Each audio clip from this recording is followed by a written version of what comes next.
এই গরিব হাল্ক আজও তার ভাঙাচোরা রিকশাটাই চালাচ্ছে। ওই গরিব, আমাদের থেকে দূরে থাকলে তোর এই লক্কর ঝক্কর রিকশার জন্য যেন আমাদের নতুন বাইক নোংরা না হয়ে যায়। রে রে, এই চেয়ারম্যানের মেয়ে দুটো আমার খুব মজা ওড়াচ্ছে, দেখে নিস একদিন আমি তোদের থেকেও অনেক দামি বাইক আর গাড়ি কিনবো রে।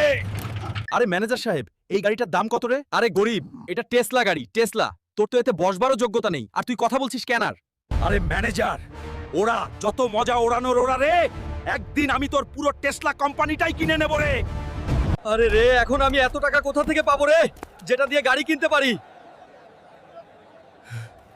শোনো শোনো সবাই শোনো রে, যে কেউ এই দুই মাথাওয়ালা ভন ভন পালোয়ানকে হারাতে পারবে তাকে দেওয়া হবে একটা সোনার জুতো আর পুরো 200 কোটি টাকা। আমি হারিয়ে আসবো ওই দুই মাথাওয়ালা ভন ভন পালোয়ানকে আর জিতে নেব পুরো খাজানা।